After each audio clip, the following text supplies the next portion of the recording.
Okay, of course, last time, first of all, I'm freaking freezing, so bear with me if I shiver.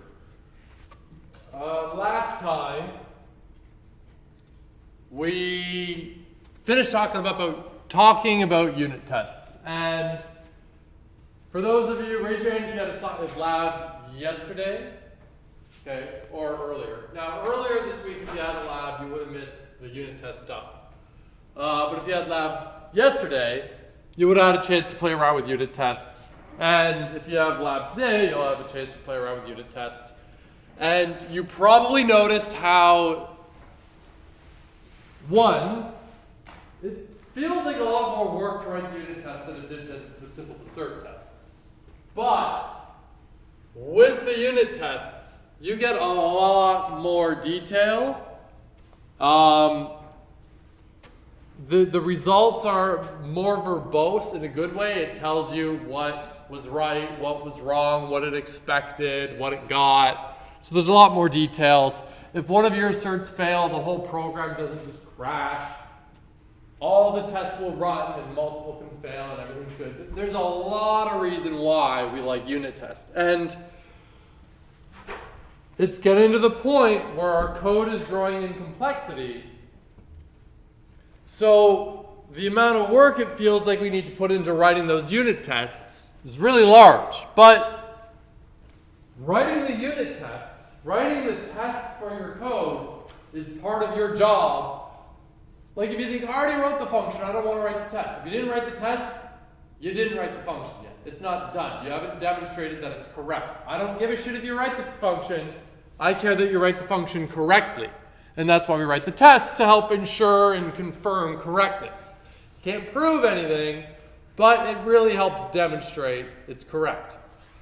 And as we saw too, writing the tests you get more and more experience with it. It's not necessarily immediately obvious how to test everything. That's fine. That's normal. You develop that skill. But we want to make sure our tests are thorough. I noticed some people yesterday were writing some tests where they just dumb luck, their tests were passing, but their code was wrong. That can happen. It's just, you get better at writing tests. But also on that point of, well, as your programs grow in complexity, the more painful it is to write the tests. Well, that's correct, but as your programs grow in complexity, all the more reason why you need to make sure you're writing your tests. Because if you've got a bunch of different functions and you run your code and it doesn't work, where's it busted? You'll have noticed yesterday when you were in lab, and maybe you can do it a little different today if you're in lab, that when you write your tests, we wrote the tests after you wrote the full class. Realistically, you would want to write the tests after each function, after each method you write for the class. So you don't write the full class and then all of the tests. You kind of do it more iteratively as you go. But that's easier said than done with certain classes, because with some classes, the functionality of each method is fairly independent. Like think of the circle, the square, right? Did it calculate the surface area? Did it calculate the volume if it's a cube, right? And how the surface area calculation works, really, it doesn't give a shit about the volume calculation. They're very independent. But sometimes, depending on what we're doing, depending on the problems that we're trying to solve, the programs we're writing, sometimes the way you have to test, and sometimes the the methods are very coupled. You can't really test one without the other. Now that doesn't make a lot of sense right now because you just saw testing your volume and your surface area. Those are very independent. But consider, for example, the list collection that we've been using, right? We've been using the list data structure. Lists are very handy. If I wanted to test that if I added something to a list and test that, okay, did that thing get added? Now, let's put a pause. You don't need to write unit tests for the list class. Someone already did that. You can assume it's correct.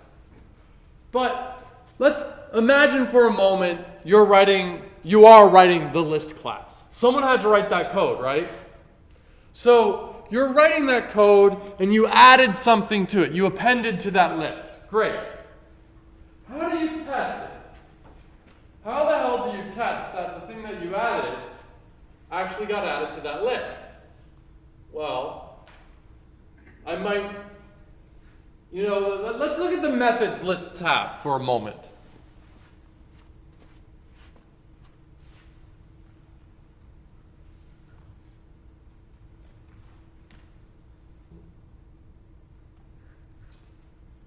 So we have append, right? What do we have? We have append, clear, copy, count, extend, index, insert, pop, remove, reverse, sort. So that's what we've got. But you'll notice here we have something called like index. Okay. This might come in handy. Maybe count. Count might also come in handy.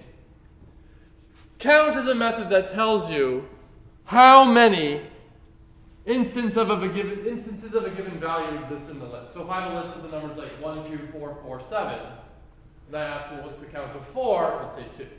Okay? If I wanted to test count, how could I do that? Well, I can't test count without append. I need to add things to my list. I can't really test it without append.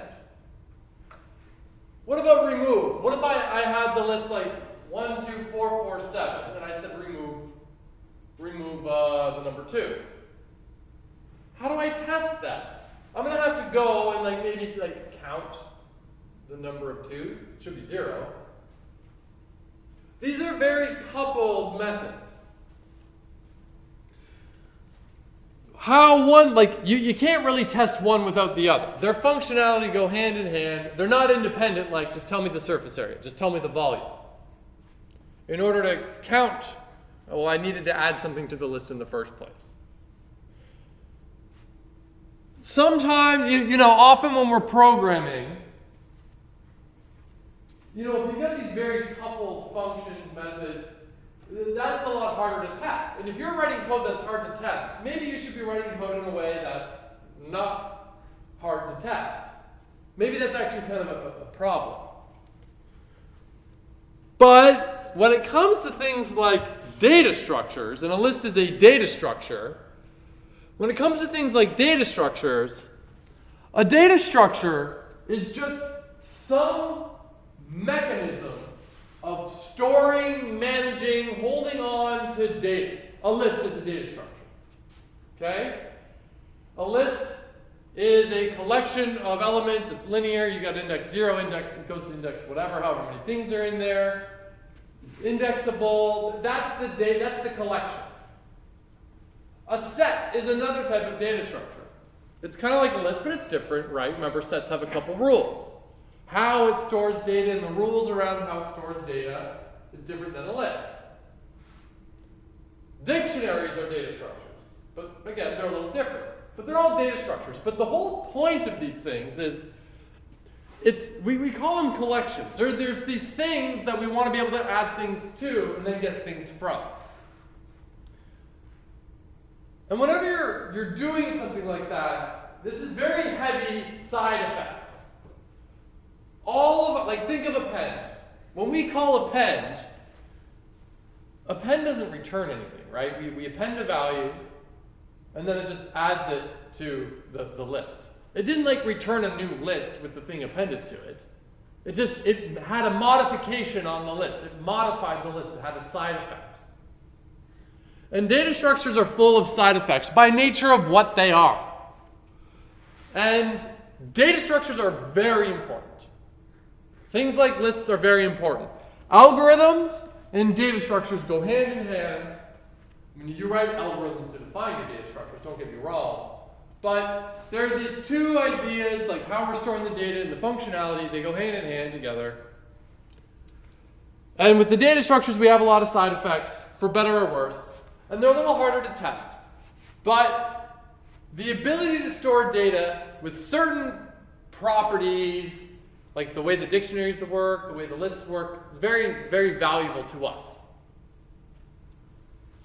So, although they're full of side effects, that's kind of the point. So if you're seeing what I'm about to talk about, you're going to think, you might be thinking to yourself, well, hold on, he always kept saying, like, avoid side effects. If you can, make everything pure, but everything we're about to see is not going to be pure because it's full of side effects. Yeah. By nature of what data structures are, that's kind of the point.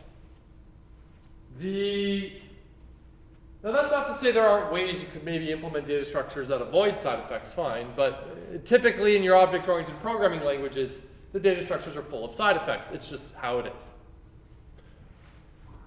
So we've seen some data structures so far. Lists, tuples, sets, and dictionaries. Someone wrote this code. Someone wrote the code to define what a list is, what a tuple is, what a set is, what a dictionary is. Someone wrote that code. It didn't just pop into existence by being on a computer. No, someone had to define what those things were.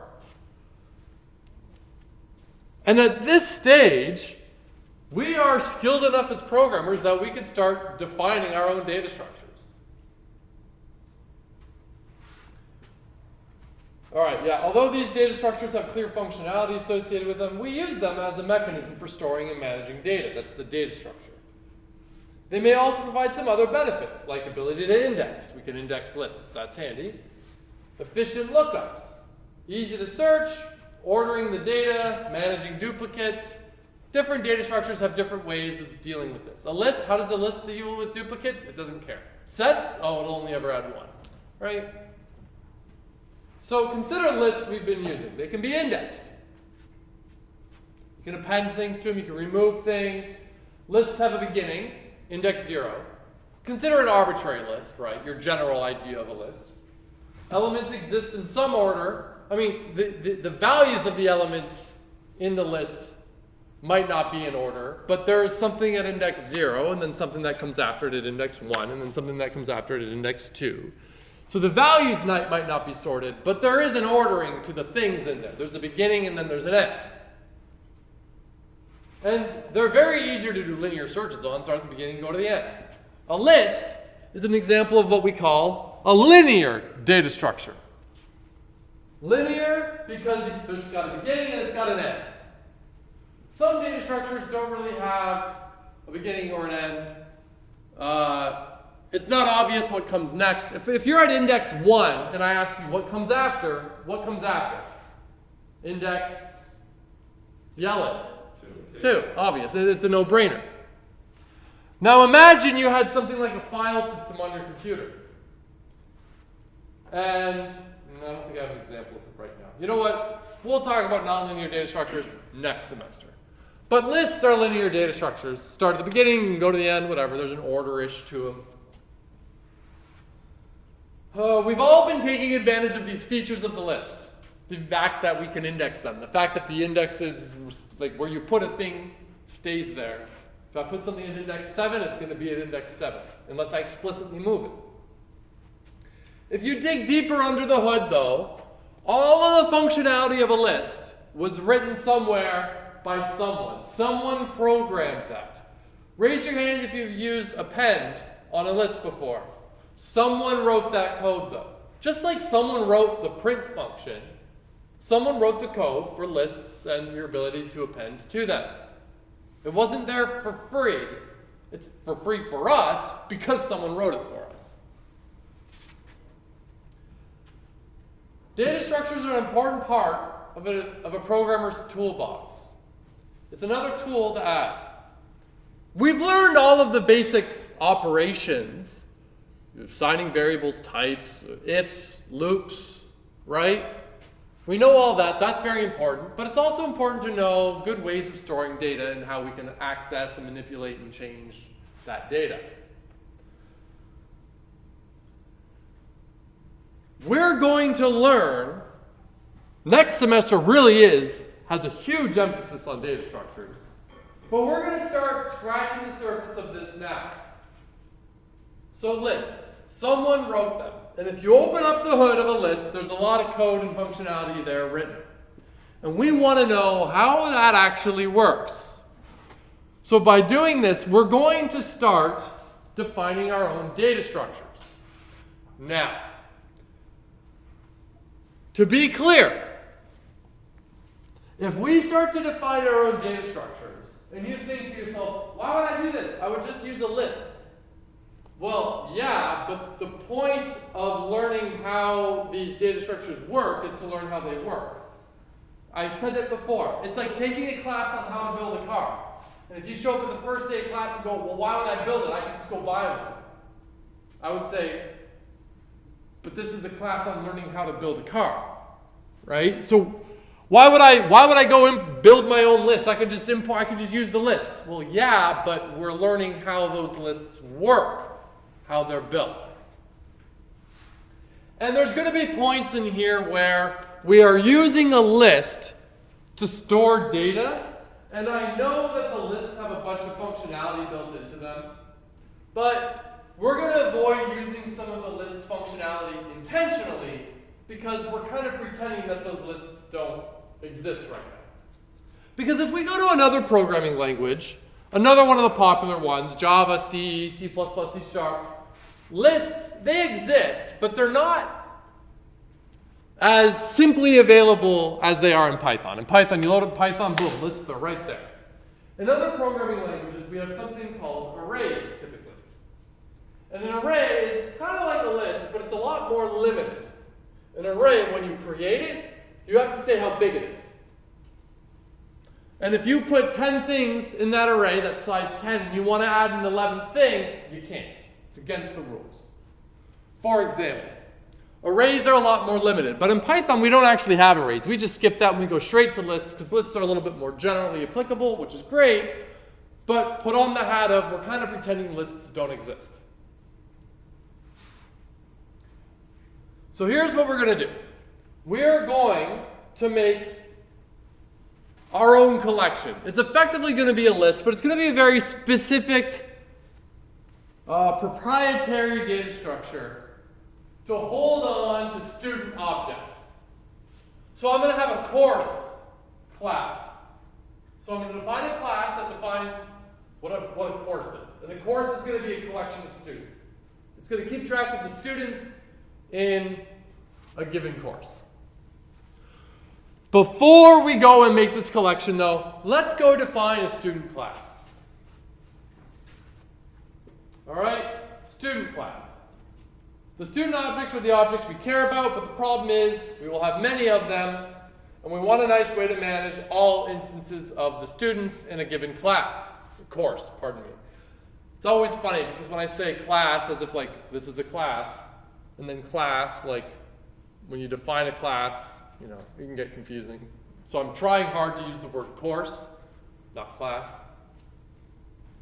Anyways, for now, we will focus on the student class, a simple class to keep track of important student information. We'll also define EQ and repr for the class as they're often handy for testing purposes. So here, I'm just going to copy this. Whoop.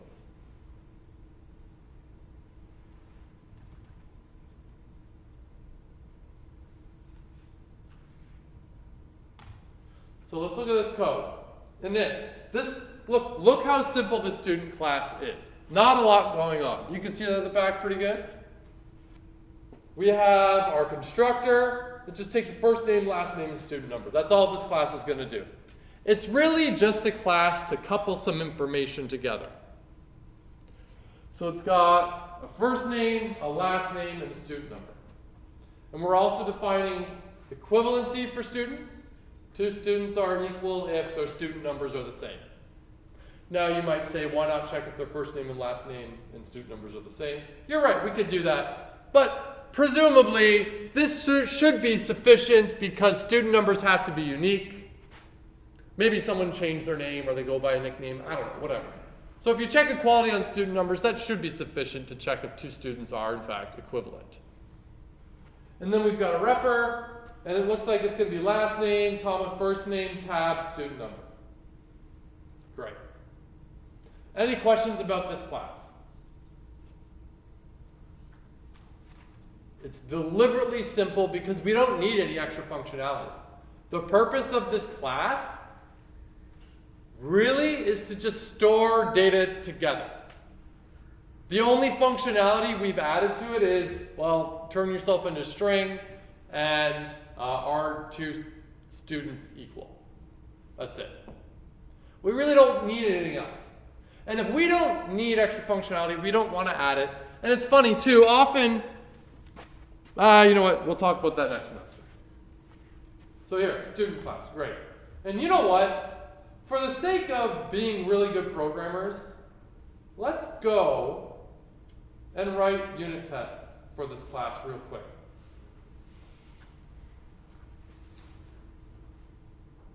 Okay, I'm just going to go down to another cell.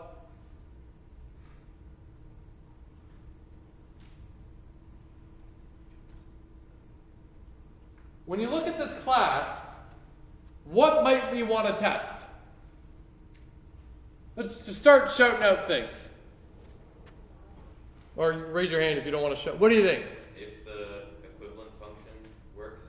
We don't want to test equals. How might we want to test that? You put in, you would add different students of the same number.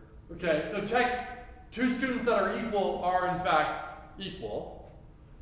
Then two students that are not equal should be not equal. And it's always really good to have that other test where it's like, well, what happens if you compare a student to a circle or something ridiculous? Well, those aren't equal. So equals tests, very good. We're going to want that. So let's write those equals tests. Def test equals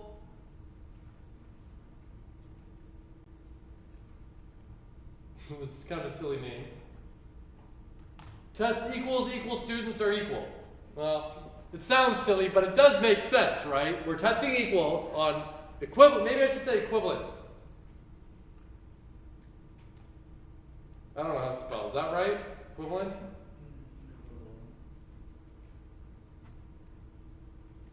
There. There. Much better. Equals equivalent students are equal. It's a good name, I think. So let's make a student A equals a student Bob. You know what? Because I know we don't care, we'll give two blank strings and like 1, 2, 3, 4, 5. No, let's do like. And then.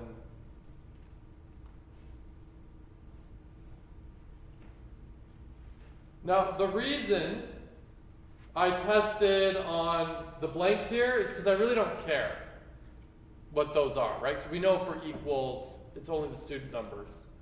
In fact, maybe I should do a test when, maybe this test should be very thorough. Maybe I should test when the student numbers are the same, when their student numbers are the same but their names are different, right? Or test when their names are the same but their student numbers are different. Ooh, this could start to explode in how many we want to test. Maybe we should use subtests here, I don't know. For simplicity right now, let's not do that. Maybe we should be, but to keep it a little simple for the sake of lecture, let's just go with this test and call it sufficient, even though we could be a little bit more thorough, but for the sake of time, we'll skip that. So self.assert equal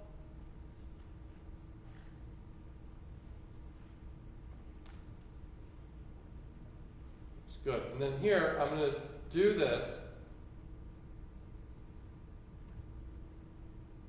equals non-equivalent students are not equal.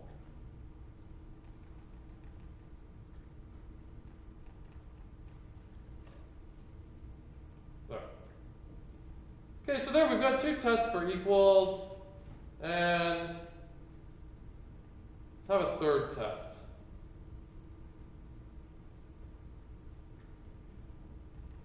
Equals student and string are not equal.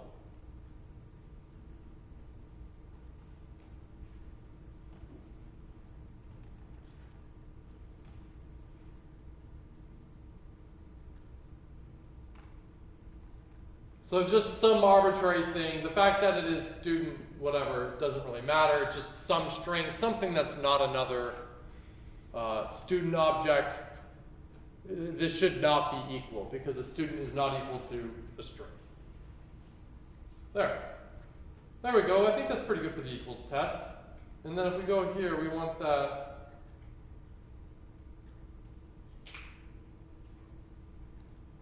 this line right here to actually run the tests.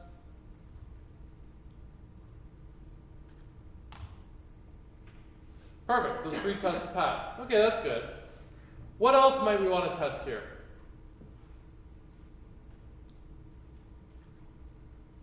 If the class has 3 different parameters. So like how about if we test that I can get the first name out and it's right, the last name out and it's right, and the student number out and it's right. Is that kind of what you mean? Perfect. So let's do this. Def test.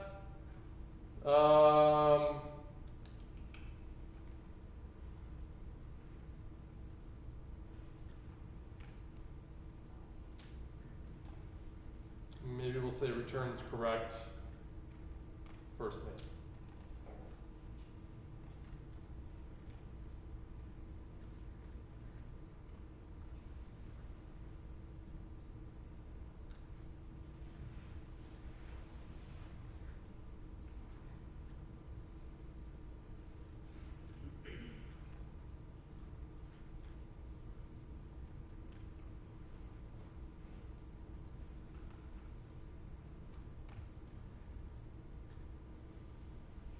There. And then assert equal to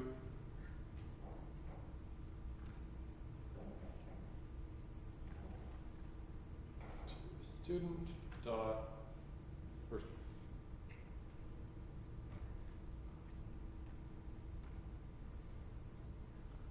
So what is this test doing?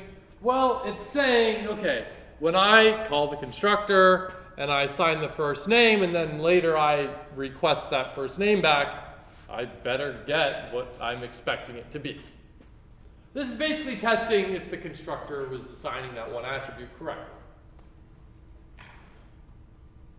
So let's do the same thing, but for the other 2 attributes. First name changes to, no. Last name, student number.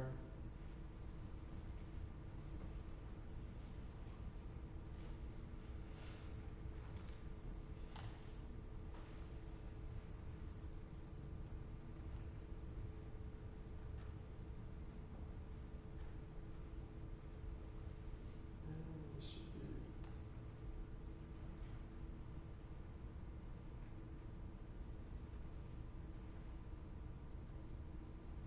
I actually want these to be this because I missed 5. So there we go. Test those attributes. Let's run all those tests. Looks good. Pretty confident I can move on. And I suppose we should check the repr as well, right? Should always check repr.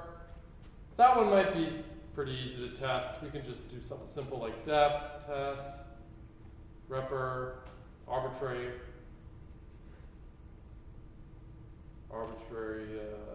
student.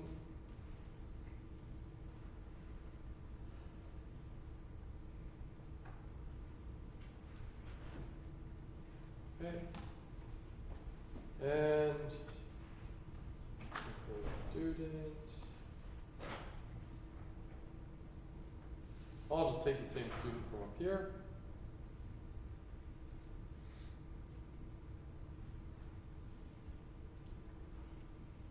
And then self dot equal, nope.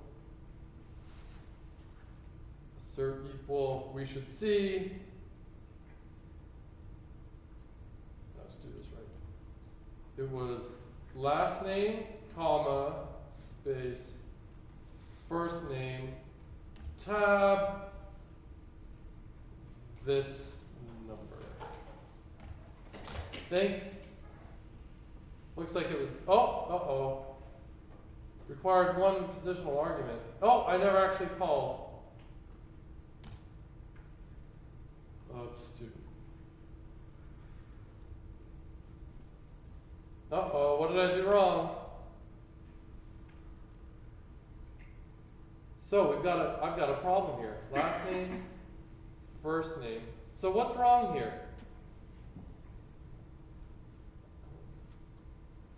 You see, did anyone see what my mistake is? Look at what repper is.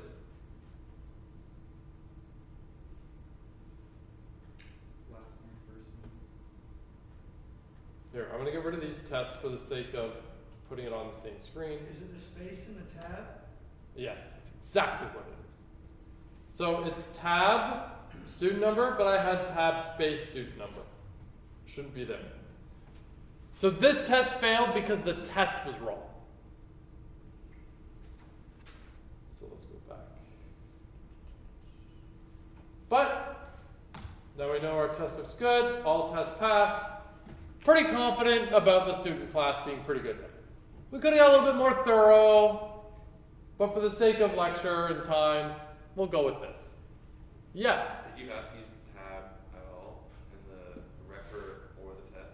Here, this was arbitrarily written by me. But the test will have to match what the repper is. But if I wanted it to be another like comma space, could have done that if we wanted. We could ignore first name if we really want. We could do whatever we want, right? We are inventing it. I just thought, sure, why not? Let's do that. Cool. Other questions? Yeah. How do you know when to use normal tests and when to use like subtests? Like, do you use subtests when you have a lot of things you want to test, or is? You mean like why subtests? So tests like these I would call like the normal unit tests. Subtests would be like, okay, if I'm testing first name, for example, or let's say with the circle, the diameter or something, right? Like, well, I'll have a unit test to test diameter, but I really don't want to just test diameter on one specific circle with one specific radius. I might walk on a circle with radius 0, radius 1, radius 10, radius 11.11, you know. So that's when I would do subtest. When a single test can have like, well, there might be a bunch of different cases related to the same single thing I'm testing, like diameter, but it kind of has different potential conditions that could be the case beforehand. I could write those as separate tests, or I can put them in with subtests or have it like one test. The decision to use subtest versus separate test, entirely up to the programmer. I would argue I would want subtest because otherwise I'm going to have a lot of separate tests, kind of making it kind of hard to follow. When you group them together, it's like a nice well grouped together thing. When do you know? Kind of a gut instinct for it. There's no like hard rules there. Yeah. Other questions? These are good questions. Now that we know of unit test, don't waste your time with the assert tests. Right? The assert tests are not great. They're not that helpful. They were helpful before because we didn't know unit tests. Now we do, and unit test is way better. Last questions about it? All right. Great. So above is the entire student class, and we tested it, great. The only functionality is defined in the magic method. The main purpose of student is just to store data. Equality defines equality strictly on student numbers. Yeah. Repper does not follow the class name attribute format, whatever. This is just me saying, I wrote it this way because I wrote it this way. That's all. Maybe because for my purposes, this makes a lot of sense. Now we're actually going to write the collection. The thing that's going to store multiple student objects. If it's not obvious yet, raise your hand if you've read assignment 4. If it's not obvious, this is going to be very similar to assignment 4. So we're defining a collection. The collection we're going to have is called a course. So a course is just going to be a collection of student objects. Ultimately, student objects will be stored in a list, but we want to make use of a class to add specific functionality we care about. So we're kind of like enhancing the list for our needs. We will have a course class control access to the list of students through a couple methods. We'll have a way to add student objects, remove students, get the size of the course, the number of students in the list, basically, and to check if a given student exists within a course, and a repr because, a repr is probably nice to have. We like our reprs. You might ask, should we define an EQ for two course class, for two courses? We could. But equality on collections is kind of a weird thing, but we totally could define equality if we wanted. We could go on and add a bunch of other functionality if we really want, but this is what we'll focus on for now. So I'm going to start with the constructor.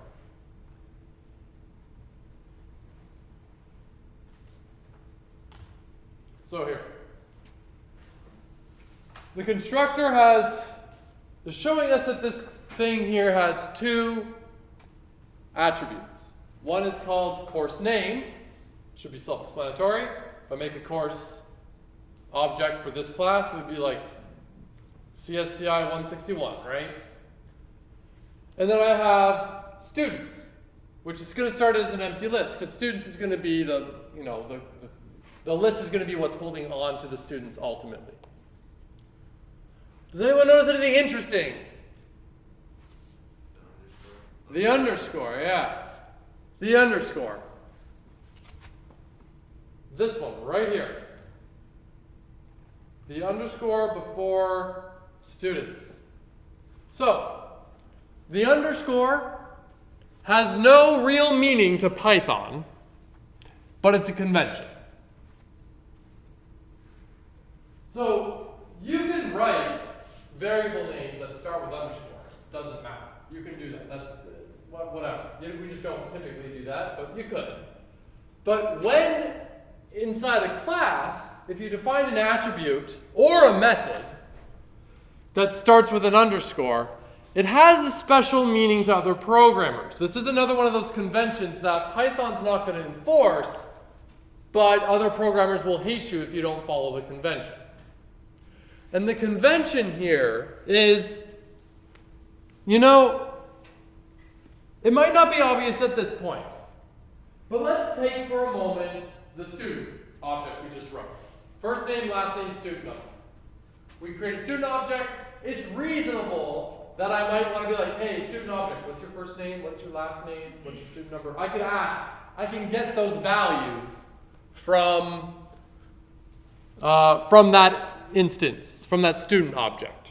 It's reasonable. Similarly here with the course, if I create a course, I want to be able to ask the course what its name is. Like, tell me what your course name is, and it should tell me.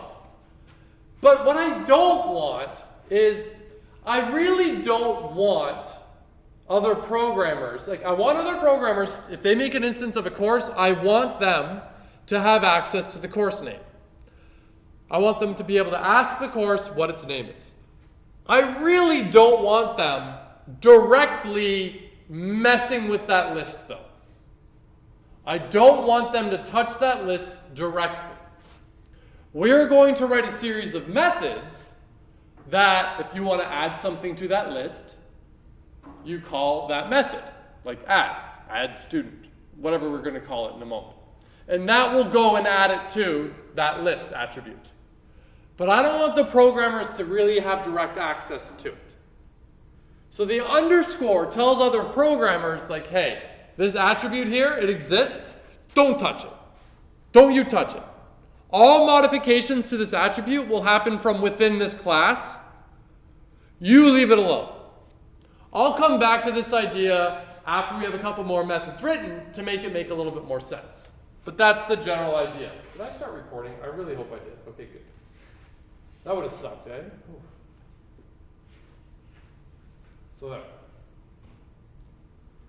I'll show you what, here, give me one moment, I'll show you what I mean. I can make a course right now.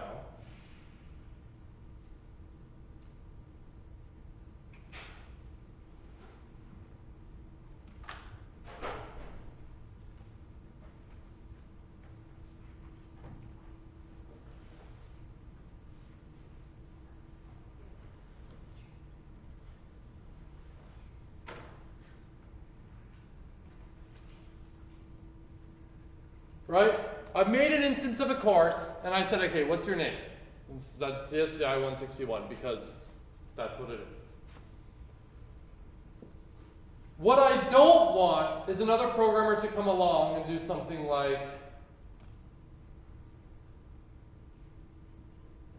students. I can.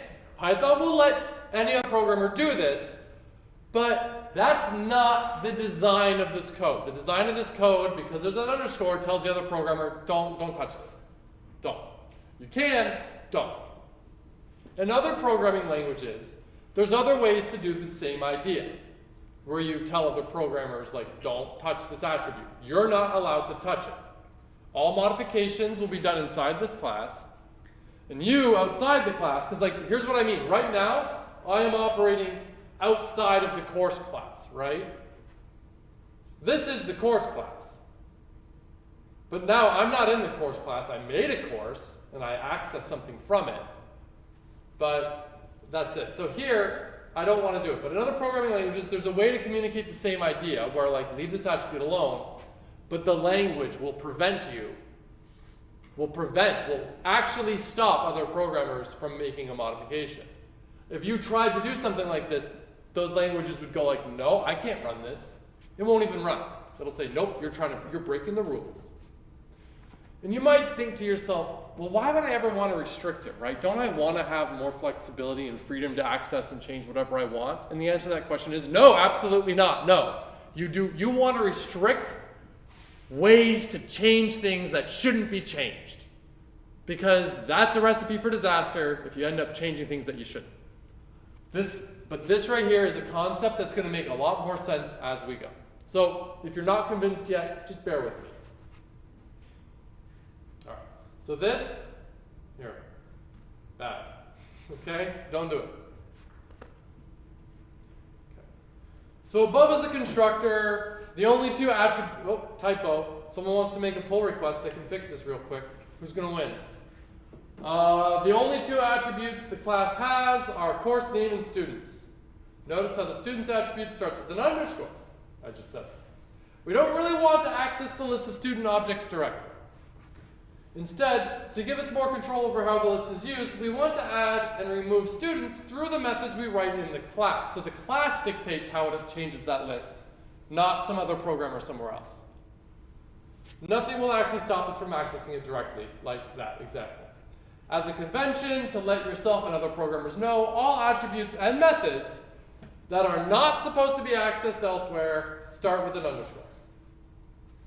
Here's two other methods we're going to add. So we're going back to the course class, and we've added size and add. Okay, so we added a size method. If I ask the course class, an instance of a course, how to, like how long it is, well, it's just going to tell me how big that list is, which is all we need here. But the class, the course class dictates the interaction there with the list. If you want to know something about that underlying list, you got to go through me. And same with add. Add, really, it just takes a student and then appends the student to the end. That's all it does. But it blocks direct access. The idea is we want to stop the direct access to the list because the course class is dictating all the interaction with the list. And what's kind of funny here is, consider what we call sometimes the interface of the course class. The interface is what you can do with an instance of that class. What can I do with it? Right now, what I can do is I can create, I can get the size, and I can add something to it. But the interface is different from the implementation. The implementation is like, well, what is the code that actually adds and gets the length in the constructor? So sometimes we like to separate the idea between how I interact with the object and how the object actually works under the hood. Obviously, right now, we are building what's under the hood. But think of like a list. You know how to interface with the list, but you don't know anything about the underlying implementation, and that's fine, isn't it? You don't need to. I mean, we're learning it right now, but in order to use it, you don't need to know. Kind of the same idea here. If I told you, if we finish this course class, and it won't be obvious today, but when we finish the course class, and you're using it and you're interacting with it, and you gave it to someone else, and you told them the interface, how you interact with the course class, they don't even need to know that the underlying way it's storing information inside of it is a list. It doesn't matter. In fact, you don't want the other programmer to know because they don't need to know. Don't give the other programmers more information they don't need. They're already having a hard enough time. So for size, we just hijack the length of the students. For add, we just hijack append. The methods to remove a student and check if the course contains a specific student both need a linear search, however. So now we want to remove a student and check if a student is contained in that in the collection. To find the methods to remove a student to check the other block. Find the student to be removed if it exists. Check if a student actually exists. Okay. To eliminate duplicate code, so here, let me take a step back. I want to add remove and contains. If I want to remove a student, I need to do a linear search through my list to find if a student exists in that list. And if it does, I'll know which index it's at. And then when I know which index it's at, I can boot it from my list. But I need a linear search, right? Contains is going to be similar, but I don't need to remove anything. I just want to know if something exists in the collection or not. Both remove and contains will need a linear search. So what I'm suggesting here is we're going to add a third method called find that just does a linear search and returns the index of the thing. So that way contains can just call find and remove can just call find. So we only need to write the linear search functionality once. So, because we don't want to duplicate code, it's no good. But because find really is a method that we don't want anyone else to be using, I just want the person using my class, I just want them to be able to add, remove, and check if someone exists in the course. I don't want them to know which index they exist in the course because they don't need to know. That functionality doesn't matter. So I'm going to write the find method because it's going to be really handy for within my class, but I don't really want the other programmers using my course class that I'm currently writing to have access to that method. I want it to be private. I want it to be hidden from them, so it follows the same convention as the attribute. Start the method with an underscore, and that tells you and other programmers, like, okay, this method exists inside the class, but leave it alone. Don't use it. It can be used inside the class, but don't call it from outside the class. We'll pick up here on Tuesday, I suppose.